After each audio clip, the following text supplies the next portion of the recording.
Plan వేసాడు జగన్ అనేది అప్పుడు ఈవెన్ కూడా పరిపూర్ణానంద స్వామి పోతున్నాడు, స్వీప్ చేయబోతుందని కూడా స్టేట్మెంట్ అయినప్పటికీ ఆయన కూడా బాలకృష్ణను ఓడించడానికి పనిచేస్తాడు. అయినా కూడా బాలకృష్ణ అక్కడ గెలుస్తున్నాడు హిందూపూర్లో.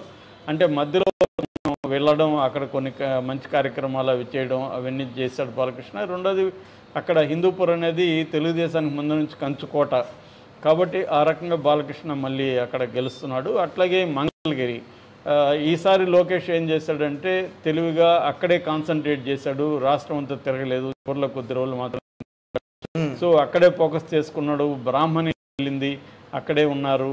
సో అక్కడ ఉండి వర్క్ చేసుకోవడం కావచ్చు, డబ్బులు ఇవ్వడంలో విషయంలో కావచ్చు, కొన్ని కార్యక్రమాలు చేయడంలో కావచ్చు, అక్కడ స్ట్రాంగ్గా చేశారనమాట. సో అక్కడ కూడా జగన్ రకరకాల తప్పులు చేశాడు అనిపిస్తుంది. అంటే క్యాండిడేట్లను ఇష్టం వచ్చినట్టు మార్చడం, ఆళ్ల రామకృష్ణారెడ్డి మధ్యలో ప్రెస్ మీట్లు పెట్టి ఇక్కడ అభివృద్ధికి ఏమి జగన్ చేయలేదని ఆయన స్వయంగా చెప్పినప్పుడు జనం నమ్ముతారు కదా.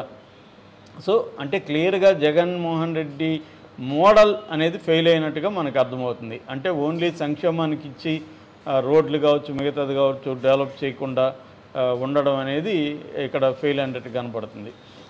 సో లోకేష్ కూడా గెలుస్తున్నాడు. సో తర్వాత ఇంకా కూటమిలో విషయానికి వస్తే పవన్ కళ్యాణ్ గెలుస్తున్నాడు. అట్లాగే కొల్లి రవీంద్ర కావచ్చు, మాజీ మంత్రులు చాలామంది గెలుస్తున్నాడు. నారాయణ నెల్లూరులో నారాయణ గెలుస్తున్నారు. తర్వాత అచ్చెన్నాయుడు క్లియర్గా ఆయన గెలుస్తున్నాడు. మామూలుగా అచ్చెన్నాయుడు టైట్లో గెలుస్తాడు అనేది ఆరా మస్తాన్ లాంటి వాళ్ళు చెప్పారు, కానీ అక్కడ గెలుస్తున్నారు. సో అట్లాగే మనకి నాదెన్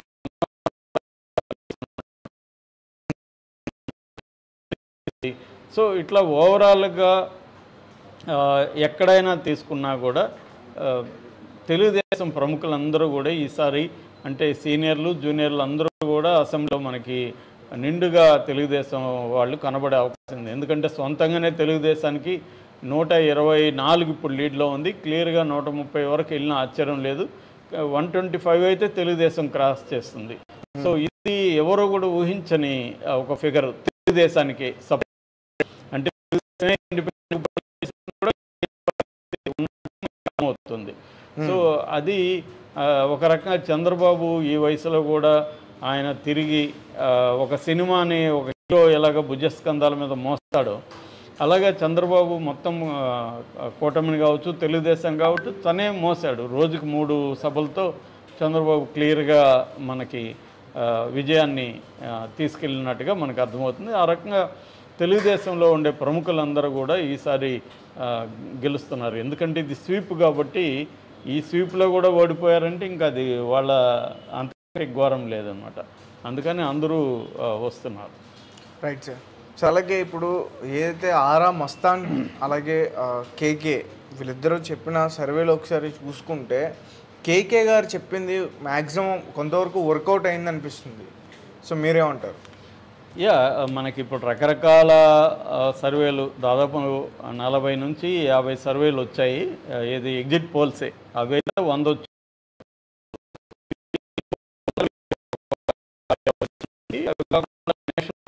వచ్చి కూడా ఒక 20 దాకా వచ్చాయి. అంటే ఒక 70-75 ఎగ్జిట్ పోల్స్ మనకి వచ్చినట్టుగా మనం అర్థం చేసుకోవచ్చు. అందులో బాగా పాపులర్ అయినవి కొన్ని ఎగ్జిట్ పోల్స్. అందులో ప్రధానంగా ఆంధ్రప్రదేశ్ విషయానికి వస్తే 2 వైపులా 2 ఎగ్జిట్ పోల్స్ పాపులర్ అయినాయి. ఒకటి ఆరా మస్తాన్ది. ఆరా మస్తాన్ ఏం చెప్పాడు, వైసీపీకి 94 నుంచి 104 సీట్లు వస్తాయి, కూటమికి 70 నుంచి 81 వస్తాయి. ఇది కానీ రాకపోతే నేను మూసేసుకుంటాను, ఆరా మస్తాన్ అనేవాడే కనిపించడు అని చెప్పాడు. ఆల్రెడీ బుద్ధ వెంకన్న ఛాలెంజ్ కూడా చేశాడు. నువ్వు చెప్పింది జరిగితే నేను 4 కోసుకుంటా, నువ్వు చెప్పింది జరగకపోతే నువ్వు 4 కోసుకుంటావా అని. అయితే ఈయన 4 కోసుకుంటాను నేను అనలేదు ఆరా మస్తాను.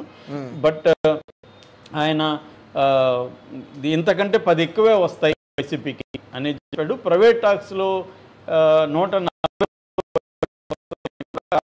చెప్పాడని నాకు నిన్నే వైసీపీ చెప్పారు.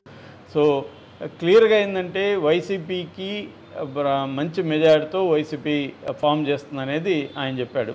కానీ స్వీప్ ఉందని ఆయన చెప్పలే, ఎవరి వైపు స్వీప్ లేదు